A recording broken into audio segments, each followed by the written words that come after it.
how to have access to the spirit realms in just 5 minutes. The spirit realms is one of the real realms and is more real than the physical realms. But until you understand these realms, you will not know how to operate in these realms. And having access to the spirit realms is not complicated as it is stated by so many people. You just need to know the steps and how to have access to these realms, and you are in it. And as you are in it, you operate in it and live in it. There are 7 steps that you will follow to have access to the spirit realms within 5 minutes.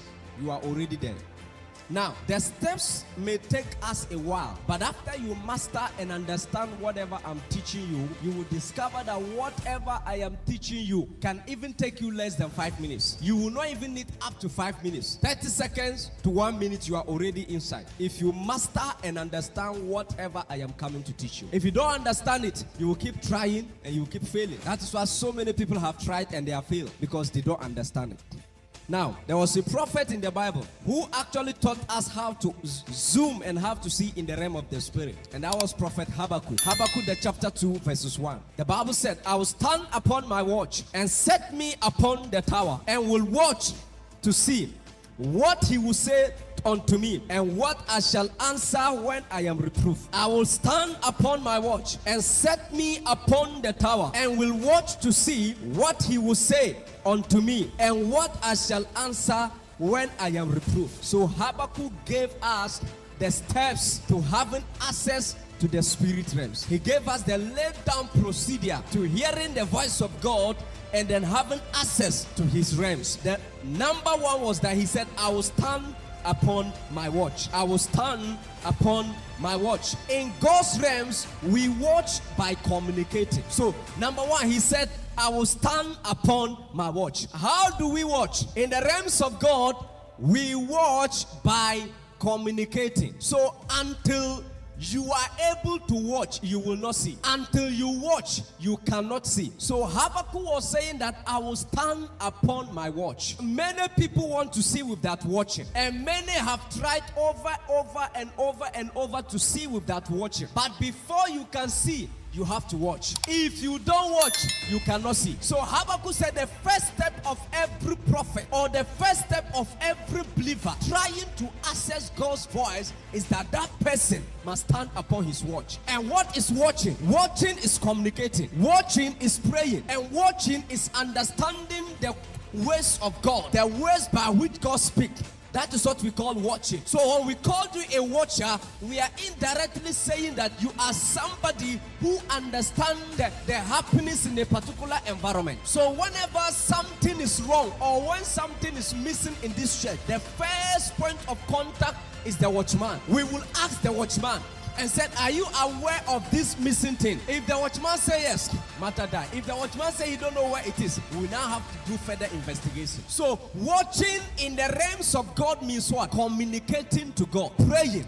I will stand upon my watch. In other words, I will pray. I taught you people in the Bible school, and then I told you that to watch means to pray. To watch means to be alert. To watch means to be ready. To watch means to look out for. So how do we look out for in the realms of God? We look out for in the realms of God through prayer. So every watchman must be prayerful. So he said, I will stand upon my watch. Until you are in constant communication with God, you will not be able to understand the happenings in the realms of God. To stand upon your watch means to know all the methods and the ways of God and how he communicates. You have to know all the ways and the methods of God. The method God used to communicate, you must know all of them. So he said, I will stand upon my watch. So the first step of somebody having access to God's realms is to stand upon his watch. You must stand upon your watch. So you must be ready to pray. You must be ready to look out. And it does not just end at prayer. You must also know how God communicates. So you must learn how to communicate to God and know how God communicates back to you. This is how we stand upon our watch. So you must learn how to speak to God, and you must also understand the language of God. So Habakkuk was saying that I will communicate to God, and when God also communicates back to me, I will be able to understand what God is saying. So I will stand upon my watch. Look at what the Bible said in Revelation 3 verses 20. Jesus said, I stand upon the door and I knock. call. He that hear my voice and open, I will come in. He said, I stand upon the door and I knock, and he that hears my voice. Now, Jesus is standing at the door and he's knocking, and he saying that he that hear his voice. So which means the voice of God is the knock. Now, he knocked and then he said, he who hears my voice. So which means that God can knock and you may think it's a knock, meanwhile it is a voice. So standing upon your watch means you must understand even the way God communicates. So to stand upon your watch means to be prayerful, and beside that prayer, you must know how God communicates to you so that you can be able to hear him. This is how we stand upon our watch. So he said, I knock, call.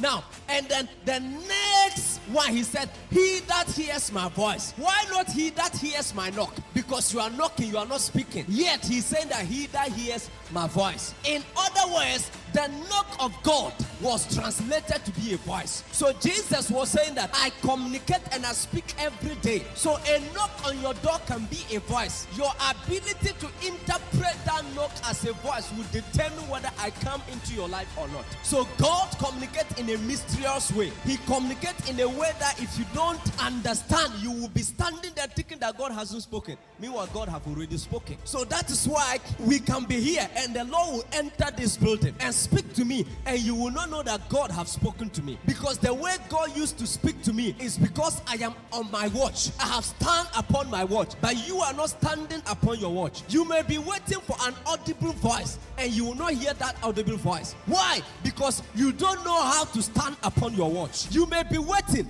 for God to tender from heaven, and God will not tender from heaven. Why? Because you don't know how to even interpret the happenings in that environment. So when a prophet enters in an environment, the prophet is ready to use anything to prophesy. So a man who knows how to stand upon his word is a man who understands the ways and the methods of God communicating to him. Whichever way the Lord comes in, he knows that this is God. So I will stand upon my watch. Now, let me show you something. The apostles went with Jesus to pray, and during the prayer, the Bible said there was a tender from heaven. In John the chapter 12 verses 29, thereabout, the Bible said, and then they had a tender from heaven. Now, there was a tender from heaven. The congregation had a tender, but the disciple heard the voice of God. The congregation had a tender, but the disciple heard the voice of God speaking to them. So two different people with two different interpretations. Some people heard a tender and some people heard a voice. So which means these two people will go home, and in case they ask them, when you climb the mountain, did God speak to you? Some people say God didn't speak, there was a tender. But some people also say God spoke to us and we heard God speaking audibly. Which means the disciples were upon their watch, but the congregation were not upon their watch. So you need to be taught how to stand upon your watch. If you are not taught how to stand upon your watch, God will be speaking every day and you will not know that that is God speaking. So you must understand the ways of God and how God communicates. The Bible said one day Elijah decided to pray and call rain. And then the Bible said when Elijah was calling this rain, he prayed 7 diverse kinds of prayer. And other verses will say 7 dimension prayers. He prayed in 7 dimensions, 7 diverse kinds of prayers. And Elijah keeps sending his servant, go check and see if God is about to bring rain. The servant will go and come, Master, there is nothing. He will send him again. He will come back and say, Master, there is nothing. He will send him again. He will come back and say, Master, there is nothing. And then the Bible says, until the 7th time, he came back and gave a report. And what was the report? He said, I saw a cloud like the fist of a hand. I saw something small. There's a cloud just like the fist of the hand. And Elijah said, go tell King Ahab to hurry up and run home, because God is about to send rain. I can hear the abundance of what? Rain. Now, somebody saw a fist of a hand. Another person saw the abundance of rain. Why do they see differently? Elijah didn't see physically. It was the servant who saw physically. But because he was not standing upon his watch, he didn't know the communications of God. He didn't know how God communicates. Men who are standing upon their watch know how God communicates. They understand the mysteries of God. They understand the secret communications of God. Elijah said, for I hear hear the abundance of rain. And the servant said, I saw something small like the fist of a hand. Two different people with different interpretation. What is the differences? Elijah know how to stand upon his watch, but the servant didn't know how to stand upon his word. As a result of that, he didn't know the ways and the methods of God's communication. He thought that all the clouds need to gather before they can be rain. But Elijah knew that for there to be rain, the fist of the hand is enough. So standing upon your watch or watching means you must be alert. You must be ready to pray. You must communicate, and you must be ready to be communicated back. And not just be ready, but you must know the methods and the ways God will use to communicate back to you. This is how we stand upon our watch. This is how we look out for. This is how we are alert. This is how we stand upon our watch. Samson was in an environment, and I taught on this before. The environment that Samson was inside, it was an environment that could have killed him, and it even ended up killing Samson. Now, Samson was there, and then Delilah trapped Samson several times, and Samson didn't know that he was about to die. The problem of Samson was that he was lacking the ability to stand upon his watch. If you're a prophet or a believer and you don't know how to stand upon your watch, you will miss the voice of God, and you can even miss your destiny. You can cut your destiny short because of your inability to stand upon your watch. Standing upon your watch as a prophet or as a believer is the first requirement in doing business with God. If you can't stand upon your watch, you will not be able to do business with God, because the way God will come, you may not be expecting him that way. The way he will come, you may be expecting it in a different way, and he will come in a different way. I will stand upon my watch. Samson, the enemy is coming. The Philistine coming. The ropes are broken. And she said, you deceived me. Say, okay, this time I'll tell you my secret. Hapa Samson. So you didn't know that this was a trap and the enemy was about to kill you. Why didn't he interpret that as the voice of God? Because if somebody deceived you once, twice, third time, you should know that that is God speaking to you. You don't still have to trust them. But Samson still went ahead and trusted Delilah because he didn't know how to stand upon his word. There are some times as a prophet that God will not speak to you audibly. He will want you to use experience and run. There are some times that God will not speak to you audibly. Even rejection can be the voice of God. So you need to be on your watch. And there are some times that when it is time to move, God will not speak to you audibly. He will bring the Philistines.